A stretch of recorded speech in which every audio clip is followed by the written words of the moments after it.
할렐루야. 오늘 또 주님의 은혜가 예배 드리시는 여러분들에게 충만하게 임하시기를 축원드립니다. 오늘 하나님의 말씀 시편 24편 3절과 4절 우리 3주째 동일한 본문의 말씀을 같이 보시도록 하겠습니다. 봉독해 드립니다. 여호와의 산에 오를 자 누구이며 그의 거룩한 곳에 설 자 누구인가? 곧 손이 깨끗하며 마음이 청결하며 뜻을 허탄한 데 두지 아니하며 거짓 맹세하지 아니하는 자로다. 아멘. 오늘은요 본문 말씀을 통해서 뜻을 허탄한 데 두지 않는 자, 이런 제목으로 말씀을 나누도록 하겠습니다. 먼저 여러분들이 지난 주 동안에 소식을 들은 것처럼 우리 교회 이제 새로 이전할 장소를 6월 22일에 클로징을 하고 23일에 이제 키를 받았습니다. 이번 일을 통하여서도 하나님께서 놀랍게 역사하시는 일을 저희들이 경험하게 됩니다. 1년 동안 여러분들이 많이 기도해 주시고 또 이게 언제 성사가 되나 또 기대 반 염려 반으로 많이 기다려 오셨는데 또 실제 계약과 취소를 반복해 가면서 결코 쉽지 않아 보였는데 결국 하나님께서 우리 교회에 새 장소를 허락하여 주셨습니다. 하나님께 영광 돌리고 또 하나님의 그 놀라우신 역사가 계속해서 이어질 것을 기대합니다. 기도해 주신 성도 여러분들께 감사드리고 앞으로도 이제 또 새롭게 시작하는 그런 일이 되겠습니다. 함께 기도하며 협력해서 주님의 놀라우신 뜻이 아름답게 귀한 교회를 통해 펼쳐질 수 있도록 그렇게 함께 협력해 주시기를 바랍니다. 이제 한두 달 정도 이사 준비를 하고요. 저희들이 순조롭게 입당할 수 있기를 원합니다. 코로나19로 인해서 우리가 같이 지금 함께 모든 성도님들이 모이지 못하는 상황이지만 또 우리 교회를 향하신 하나님의 계획이 있기에 또 우리가 할 수 있는 데서부터 차근차근 함께 해 나가기를 바랍니다. 오늘 말씀은요 계속해서 여호와 산에 오를 자 누구인가, 그 거룩한 곳에 설 자 누구인가, 바로 하나님 앞에 설 자는 어떠한 모습이어야 되는가를 우리가 시편 24편을 통해서 계속 살펴보고 있습니다. 오늘은요 그 손을 깨끗이 하는 자, 마음을 청결하게 하는 자, 그리고 이어서 세 번째로 뜻을 허탄한 데 두지 아니한 자. 뜻을 허탄한 데 두지 아니하는 자가 여호와의 산, 거룩한 곳에 설 수 있다. 지금 이런 말씀인데요. 사실 저는 이 말씀을 준비하면서 조금 고민이 됐습니다. 왜냐하면 이 허탄이라는 말, 이 허탄한 데 마음을 두는, 뜻을 두는 이 허탄한이라는 이 말의 의미가 우리 NIV 영어 성경에 보게 되면요 우상 숭배하는 것을 허탄한 이것으로 표현을 했어요. 그리고 킹 제임스에 보면 벤티라는 말을 쓰는데요 자만심, 허영심, 헛됨, 무미, 이런 의미로 이 허탄이라고 하는 단어가 쓰였습니다. 그래서 우리 성도님들과 함께 이 말씀을 나눠야 되는데 제가 아무리 생각해 봐도 우리 성도님들이 우상 숭배하는 성도님들이 안 계시거든요. 또 우리 성도님들이 그렇게 자만심에 빠지거나 허영심에 빠진 삶을 사는 우리 성도님들을 제가 알지 못합니다. 제가 믿기로는 그런 분이 우리 교회 성도님들 가운데는 한 분도 없다고 생각되기 때문에 이 말씀을 어떻게 나눠야 되나 그게 사실은 고민이 되었어요. 조금이라도 허영심이, 자만심이 또는 우상 숭배가 있다고 하면 이 말씀을 좀 강력하게 이야기를 할 텐데요. 사실은 우리 성도님들을 향해서 설교를 하는데 그런 대상이 없다라고 하는 데에서 제가 고민이 좀 되었습니다. 하지만 이 말씀을 통해서 우리가 분명 뜻을 허탄한 데 두지 아니하는 이와 같은 상태를 우리가 그러한 일에 직접 지금 그러한 모습이 아닐지라도 우리 삶에 알게 모르게 이렇게 그 마음 속에 허영심이 아니라 무의미하고 사는 게 이게 뭐지 하는 좀 허망한 마음, 또 좀 탄식이 들어간 허탄한 마음이 우리 마음속에 있을 수 있잖아요. 내가 그렇게 살아가는 건 아니지만 이 삶을 돌아보면 이 마음이 신앙을 가지고 믿음을 가지고 하나님을 바라보는데도 불구하고 어떤 인생 가운데 좀 무의미하고 허망하고 이게 사는 건가 뭐 이런 마음이, 그런 마음이 우리가 항상은 아니어도 들 수 있잖아요. 그런 마음을 가지고 하나님 앞에 서는 것은 사실은 우리 하나님의 백성으로서 합당치 않는 마음이잖아요. 우리가 품어서는, 그리스도인으로서 품어서는 안 될 마음인데, 문제는 우리에게 그런 마음이 있다라는 거예요. 살면서 성경적 모범 답안과 같이 사는 사람이 과연 얼마나 있을까요? 정말 우리 마음속에 허탄하지 않는 그 우리의 마음, 또 우리의 생각, 우리의 뜻이 전혀 이렇게 마음에 동요가 없고 정답과 같은 100% 정답과 같은 그런 마음을 품고 사는 사람이 누가 있을까? 그런 측면으로 본다면 오늘 좀 말씀을 통해서 다시 한번 신앙의 삶을 살고 있으나 인생 깊숙이 들어간 삶, 오랜 인생 가운데서, 그 축적된 인생의 경험 가운데서 지금 우리의 마음속에 품고 있는 것은 어떤 마음인가? 감사도 있겠고, 또 지금까지 살아온 것이 다행이라는 생각이 들기도 하면서 아쉬움도 있겠고, 후회도 있겠고, 또 어떤 사람들은 참 인생 허망하다 이런 생각이 들 수도 있을 텐데, 정말 우리 인생을 살아가는 우리가 어떤 마음을, 또 그리고 어떤 삶의 자세를, 어떤 삶의 방향을 가지고 살아가야 될지를 한번 점검하는 그런 시간이 되었으면 좋겠습니다. 그래서 오늘 뜻을 허탄한 데 두지 않는 자, 뜻이라는 말이 나오는데요. 그래서 뜻이라고 하는 것은 이 말을 가만히 들여다보면요, 어디에 우리가 뜻을 뒀는가, 이 말은 우리의 생각, 우리의 삶의 내용이 어느 방향을 지향하고 있는가, 이런 말로 대신 표현해도 될 것 같습니다. 그러니까 뜻을 둔다 그러면요, 뭔가 방향성이 있는 이런 의미를 함축하고 있는 것 같습니다. 또한 그런 방향성을 잡기 위해서는 나름 그 방향으로 가기 위한 내재적인 기준이 우리에게 설 때 바로 우리가 뜻을 세워, 그래서 그 뜻이 잘못된 방향으로 가지 않고 바르게 갈 수 있는 기준과 방향, 이것이 바로 뜻을 허탄한 데 두지 않는 삶이다. 이렇게 좀 정의를 해보고 싶습니다. 사실 우리는 열심히 살아갑니다. 열심히 살아가는데 그 살아가는 방향성이 하나님이 지시하는 것, 하나님의 뜻과 조금은 다를 수가 있는 것이죠. 제가 얼마 전에 이 롯이 아니고요, 롯, 창세기에 나오는 아브라함의 조카 롯의 아내라고 하는 제목의 글을 봤습니다.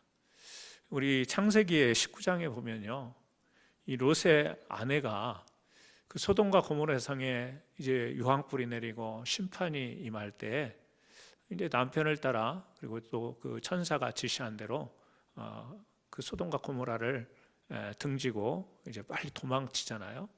그러다가 이제 뒤돌아본 거로 인하여서 소동 기둥이 되었다라고 하는 그 내용이 나옵니다. 그 내용이 나오는데 성경은요, 아주 짧게 기록을 하고 있어요. 창세기 19장 26절 한 구절에 롯의 아내는 뒤를 돌아보았으므로 소금 기둥이 되었더라, 이렇게 소개가 되고 있습니다. 그러니까 앞에는 이 롯의 아내 이야기가 안 나와요. 그리고 롯과 더불어서 롯의 이야기가 나오고요, 소돔과 고모라의 상태 이야기가 나오지 롯의 아내에 관한 이야기가 안 나오는데 딱 한 구절에 그렇게 나오고 있어요. 그러니까 천사의 지시를 따라 이 도망치다가 뒤돌아봐서는 안 되는 지시, 명령을 받았는데 뒤를 돌아봄으로 소금 기둥이 되었더라.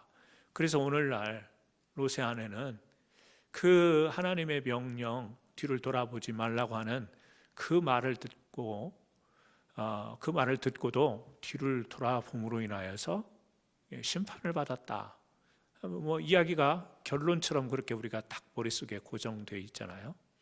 그래서 하나님의 명령을 가지고 하나님이 지시하면 가졌던 미련을 버리고 과거에 그 가졌던 아쉬움을 버리고 하나님의 뜻대로 살아가야 되는데 그렇지 못함으로 심판이 되었다, 소금기둥이 되었다. 이게 이제 우리 머릿속에 있는 그런 롯의 아내에 대한 기억이잖아요. 그런데 그 기독교 인문연구소 누가 썼는지는 모르겠어요. 조금 우리 말씀을 나누는 시간에 길긴 한데요.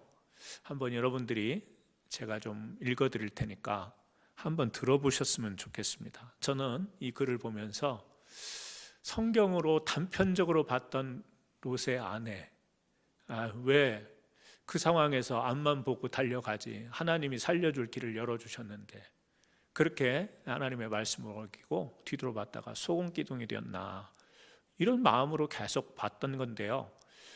이 글은 성경 해석도 아니에요. 성경을 주석하는 것도 아닙니다.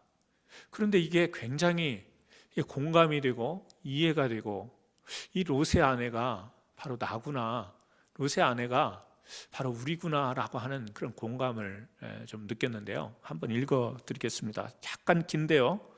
잘 한번 들어보시면 좋겠습니다. 나는 롯의 아내입니다. 나는 이름이 있지만 한 번도 불린 적은 없습니다. 보통 사람이 죽으면 그를 추모하는 꽃이라도 가져다 놓는 법이지만 나의 죽음 앞에선 사람들의 욕만 무성합니다. 나의 죄가 그렇게 크고 중요한가요? 억울한 마음에 나의 심정을 조금 털어놓습니다. 처음 롯을 만나 결혼할 때만 해도 꿈이 있었습니다. 당시 롯은 제법 잘 나가던 사람이었습니다. 집안도 꽤 넉넉했습니다. 그의 삼촌 아브람은 우르에서 우상장사로 명성이 드높았었습니다. 그러던 어느 날 남편은 다짜고짜 고향을 떠나겠다고 선언했습니다. 평소 존경하던 삼촌 아브람을 따라 고향과 사업과 친척을 버리고 떠나겠다고 했습니다.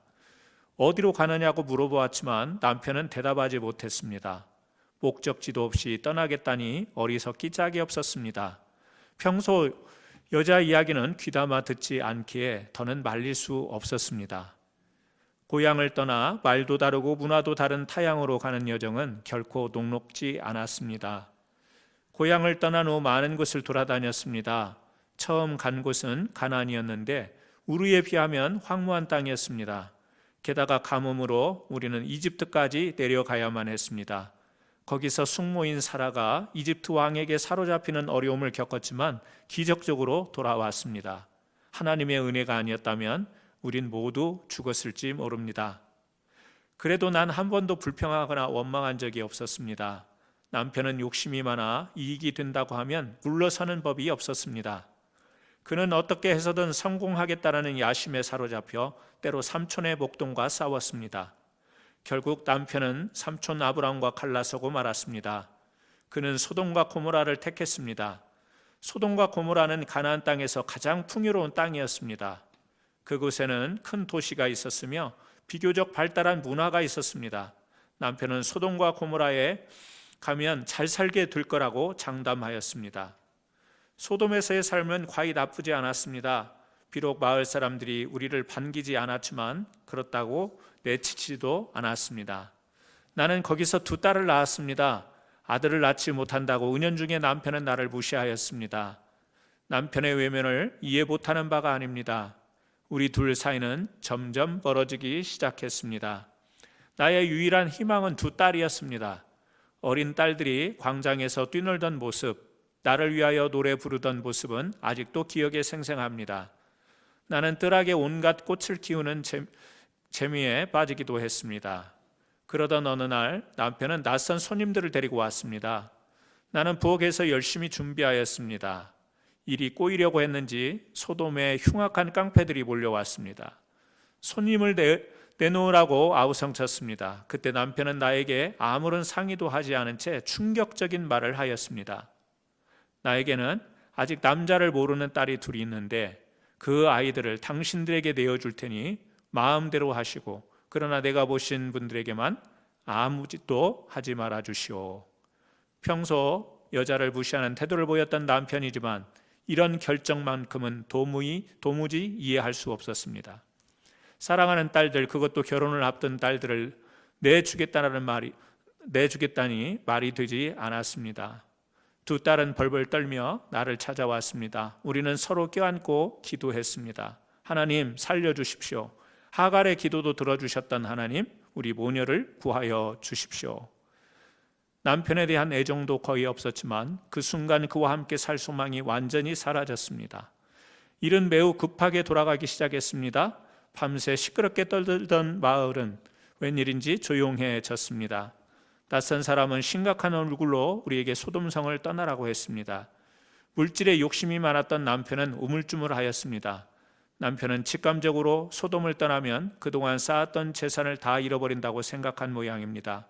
그들은 우리 손을 잡아 끌면서 빨리 떠나라고 재촉하였습니다. 그들은 말하였습니다. 살려거든 어서 달아나라. 뒤를 돌아보아서는 안 된다. 이 분지 안에는 아무데도 머물지 마라. 있는 힘을 다하여 산으로 피해야 한다.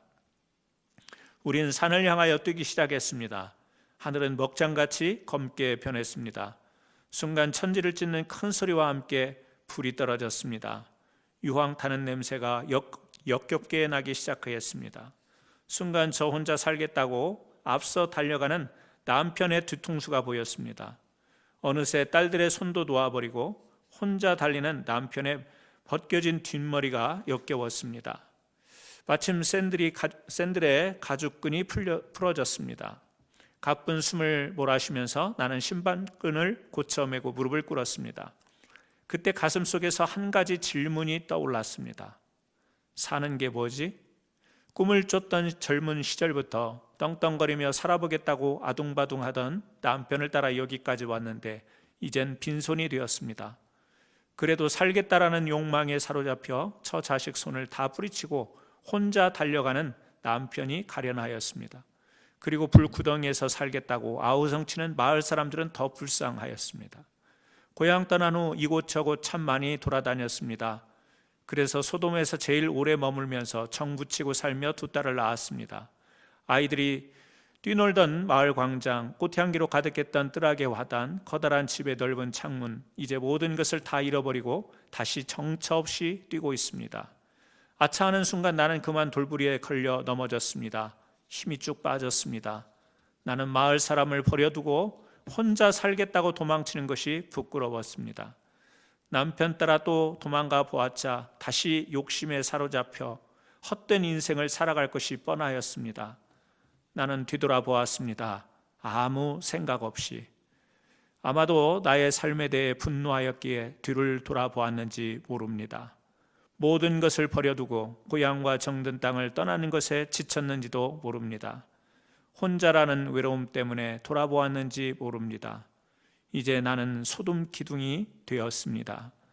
나의 죽음 앞에 꽃을 가져다 주기를 바라진 않습니다. 그러나 나의 죽음을 통해 삶의 의미가 무엇인지 깊이 생각해 보면 좋겠습니다. 제발 나의 죽음을 한낱 조롱거리로 비웃지 말아주시기 바랍니다. 이런 글이에요. 좀 길었죠? 그런데 여러분, 이 글을 들으시면서 어떤 느낌이 들으셨어요? 우리가 그동안에 롯의 아내 그러면 딱 머리에 고착이 되어 있었지 않습니까? 하나님의 명령을 따르지 않고 욕심, 미련을 버리지 못해서 뒤돌아봤다가 소돔 기둥이 된 여인. 그런데 성경의 내용은 아니고 사실적인 그런 서술은 아닐지라도 뭔가 이런 어떤 우리 사람의 똑같이 경험할 수 있고 삶 속에서 발견할 수 있는 그런 것들을 안고 있는 내용이어서 저는 좀 공감이 되었던 부분이 있었습니다. 그 중에요, 나는 뒤돌아보았습니다. 아무 생각 없이 뒤돌아보는 것이요, 아무 생각 없이 뒤돌아봤다. 지금 이런 표현을 했는데요. 욕심이 많아서, 미련이 많이 남아서, 인생이 허망해서, 그거보다는요, 이 삶에 대한 분노, 이 고향을 떠난 지침, 외로움, 딱 어느 하나가 이유가 아니라 이 모든 이 삶의 과정 가운데 쌓였던 마음과 감정과 이런 것들이요, 복합적으로 다 어우러져서 그 마음속에 있었던, 그 마음속에 잠재되어 있던 그 의식, 그래서 자기도 모르게 다시 이제 빈털터리가 되어버린 인생으로 다시 도망쳐야 되는 상황 가운데서 자기도 모르게 아무 생각 없이 뒤돌아봤다. 이 표현이 성경은 아니지만 굉장히 공감이 가더라는 거예요. 여러분, 마치 우리를 이야기하는 것 같지 않습니까? 나를 이야기하는 것 같지 않습니까? 살다 보면 가족이지만 가족 안에서도 분노가 있고요, 미웃기도 하고, 그러면서도 또 어쩔 수 없는 또 가족이기 때문에 또 보살펴야 되고 또 사랑하고 이런, 그러면서도 그 안에서 또 참아야 되고 또 감정을 억눌러야 되고 이런 것도 있고요. 또 실제적으로 삶의 내용에 있어서 잘 살기를 기대하고 떵떵거리면서 살기도 했지만 어느 순간에는 그런 것들이 내 손에서 하나씩 사라지기도 하고 어느 순간에 갑자기 모든 것이 사라지기도 하고 예측하지 못했던 일들이 벌어지는 그 상황 속에서 사는 게 이런 건가 하는 생각들, 그래서 그 마음속 깊은 곳에 구멍이 뻥 뚫린 듯한 허망, 그것을 넘어서서 허탄한 마음이 우리 마음속에 들 때가 있는 것이죠. 하나님께 기도하지 않는 게 아닙니다. 우리가 신앙적으로 살아가지 않는 것이 아니에요. 신앙을 가지고 믿음을 가지고 기도하면서 하나님께 부르짖기도 하고 하나님을 의지하기도 하고 말씀을 붙잡기도 하고 그렇게 살아가지만 그런 삶 가운데도 우리 마음속에 삶의 내용으로 깊이 들어가다 보면 우리가 그런 허탄, 허망한 마음이 들 수 있다라고 하는 것이죠. 여러분, 살아가시면서 이런 소리를 한 번도 안 들어보신 분이 계신가요? 쓸데없는 짓 하지 마라. 쓸데없는 짓 하지 마라. 괜한 일 벌리지 말라. 이런 소리 한두 번은 아마 다 들어보셨을 거예요. 쓸데없는 짓 하지 마라. 그런 소리를 우리가 들을 때는요, 그게 다 예측 가능한 거거든요. 그렇게 해봤자 결과가 뻔하다라는 거예요. 유익이 되지 못하고 소득이 되지 못하는 그런 일인데 왜 결과를 알면서 그 부질없는 짓을 하느냐. 이제 우리가 이제 그런 소리를 들으면서 살아가요. 꼭 우리가 사람이 예측 가능한 정답만 가지고 살아가는 건 아니고 또 우리 사람이 무엇을 할 때 항상 좋은 결과만을 기대해서 그 일을 하는 것은 아니잖아요. 아무 생각 없이 할 때도 있고요. 때로는요, 이것이 잘못될 줄 알면서도 우리가 어떤 일을 하게 되는 경우도 있고요. 어떻게 되든 안 되든 상관없이 우리가 그런 일을 하는 경우도 있습니다. 근데 항상 우리는 그 모범답안과 같은 삶을 기대하기 때문에 뭔가 조금 이게 예상길에서 빗나가면 쓸데없는 짓 하지 마, 괜한 일 하지 마, 이런 이야기도 해요. 사실 우리 사람의 양심 문제도 아니고 도덕적인 문제, 정욕적인 문제, 욕심의 문제도 아니고 어떻게 보면 호기심 같기도 하고 이 무념에 이끌린 행동 같지만 우리가 그럴 때가 있습니다. 2019년 이 노벨 화학상 공동수상을 한 일본의 오시노 아키라는 사람이 이런 이야기를 해요. 쓸데없는 일 안 하면 새로운 것도 안 나온다. 그러니까 쓸데없는 일 같지만 하다 보면 뭔가 새로운 것을 창출해낼 수 있다. 이제 이런 이야기인데요. 관점이 다르기는 하지만 그래서 우리가 어떤 때 보면 쓸모없는 일 갖고 쓸데없는 짓 갖고 또 어떤 때는 항상 착실하게 어떤 낭비되지 않고 소모되지 않는 일을 하지만 그런다고 해서 우리 삶 가운데 항상 우리 마음속에 만족하고 행복하고 또 보람된 것은 아니죠. 열심히 살았어도 허망한 마음, 허탄한 마음이 들고요. 열심히 살았는데도 이게 인생인가 사는 건가 이런 마음이 들기도 하는 것이 우리 사람의 마음이에요. 그래서 마음, 생각, 뜻, 우리의 행동 이 모든 것이 사실은 우리가 쓸데없는 일 가운데도 아주 중요한 일을 발견할 수가 있고요. 또 열심히 모범답안과 같은 삶을 살면서도 이상하게 결과가 안 좋을 수도 있는 그런 어우러진 복합적인 삶을 살아가는데 그래서 중요한 것이 뭐냐면 뜻을 두되 그 방향이 어떤 것인가를 분명하게 우리가 가지고 있을 때 그래서 그런 이야기가 있습니다. 이 하나님의 인도하심은 디테일이 아니라 디렉션이다. 하나님께서 우리의 막 작은 하나하나 그것이 이게 맞다 틀리다 막 간섭하시고 이게 쓸모 있는 일이야 쓸데없는 일이야 이렇게 하시는 게 아니고, 하나님이 우리를 인도하시는 것은 큰 틀에서 방향을 제시를 하면, 디테일에 있어서는 우리가 실수하고 뭐도 넘어지기도 하고 일어나기도 하고 그 디테일은 다양하지만 하나님이 우리에게 방향을 정해주시는, 그래서 그 방향을 붙잡고 나가게 되면 우리가 진정한 하나님의 뜻을 붙잡고 허탄한 길로 가지 않는 삶을 살 수 있는 큰 비결이 된다라고 하는 것을 오늘 말씀을 통해서 한번 생각해 보기를 원합니다. 사랑하는 성도 여러분, 그렇죠. 우리가 열심히 살거나 착실하게 살거나 또는 실수하면서 살거나 살아갑니다. 살아가지만 우리 마음속에 자꾸 허망한 마음, 허탄한 마음이 들어서, 궁극적으로는 어떤 사람들은요 잘 살았다가 결말이 안 좋은 사람도 있잖아요. 지난 월요일 미국의 억만장자인 할리우드의 유명 제작자 스티브 빙이라는 사람이 있어요. 이 사람이 55살입니다 이제. 근데 물론 할아버지로부터 어마어마한 돈을, 유산을 받았지만요, 어쨌든 이 사람이 참 헐리우드 유명한 제작자로서 누구보다도 더 잘 사는 사람이었어요. 근데 이 사람이 지난 5일에 자신이 살던 27층 아파트에서 투신해서 죽었습니다. 55살이에요. 이 사람의 지금 재산이요 5억 5천만 달러입니다. 한국 돈으로 6,600억 원이에요. 젊어요. 집안이 좋아서 유산도 받았어요. 또 자기가 이렇게 그 할리우드 산업에 뛰어들어서 뭐 명성도 얻었어요. 그런데 코로나 바이러스로 인하여서 이렇게 원만한 활동을 못하면서 약간 측근들에 의하면 우울증 증세를 겪었다고 하는데 27층에서 뛰어내버렸어요. 여러분, 그 사람이 어떤 삶을 살았는지 뭐 그냥 우리가 아는 바로는 참 남부럽지 않은 삶을 살았는데요, 풍요로운 삶을 살았는데요, 유명한 삶을 살았는데요, 그 마음이 어땠는지는 모릅니다. 뛰어내린 걸로 봐서 그 마음에 허탄함이 있었지 않았나, 허망함이 있지 않았었나. 여러분, 그래요. 우리가 이렇게 살아가고 저렇게 살아가고 살아갑니다. 살아가지만 우리 심령에 우리가 하나님을 향한 방향성, 하나님의 뜻을 향하여 우리의 뜻을 하나님의 뜻으로 이렇게 맞추는 이 방향성, 그래서 그 방향성을 가지려고 할 때 우리의 내적인 기준이 분명해야 되는 것이죠.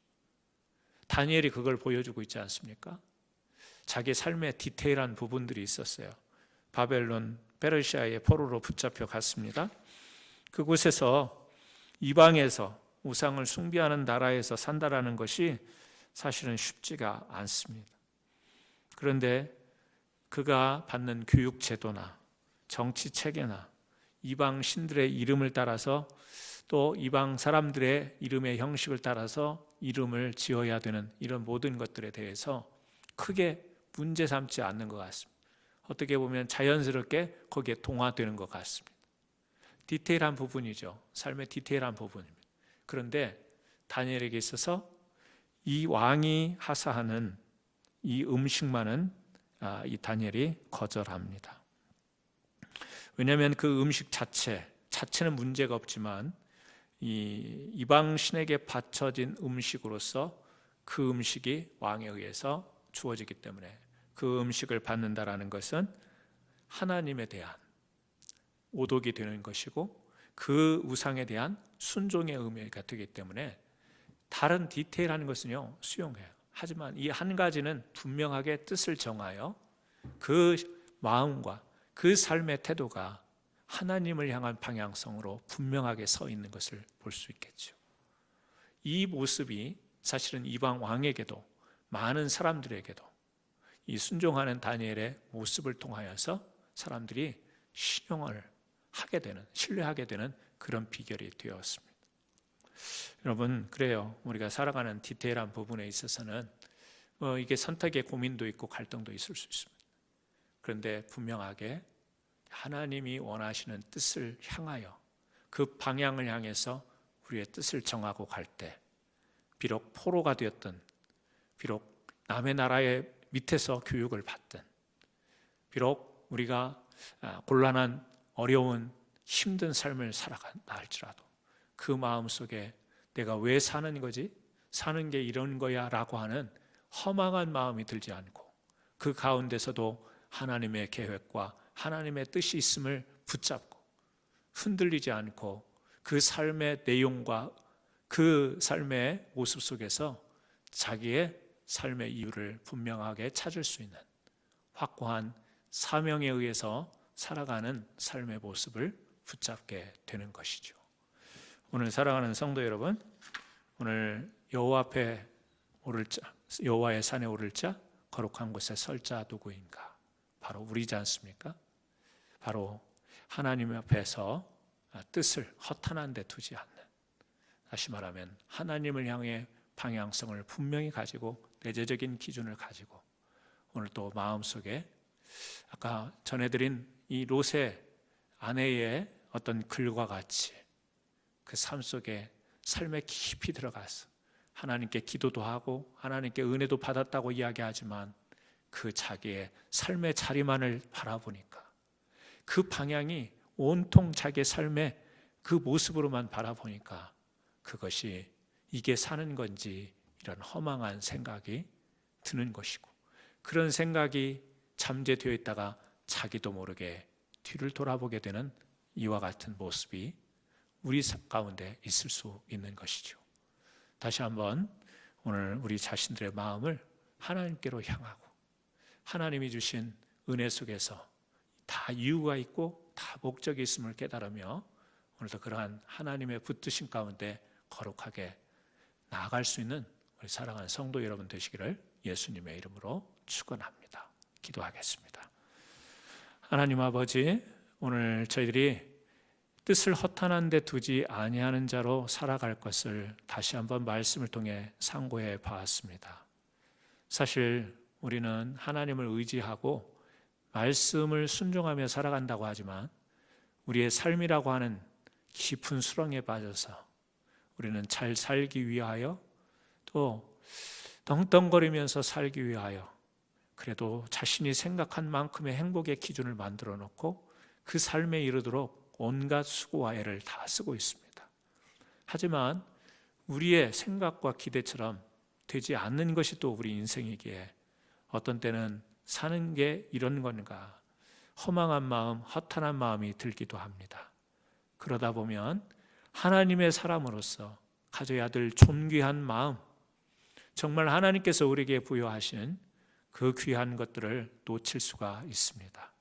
비록 이 땅에서 우리의 삶 가운데 여러 가지 일들이 있을 수 있으나 하나님, 우리를 향하신 하나님의 뜻을 발견하여 우리의 삶의 방향이 결코 흔들리지 않고 견나가지 않고 하나님 앞에 그 방향성을 두고 우리의 철저한 신앙의 기준을 가지고 오늘 또 우리의 삶 감사하며 기뻐하며 하나님께 영광 돌리는 삶을 살아갈 수 있도록 복 내려 주옵소서.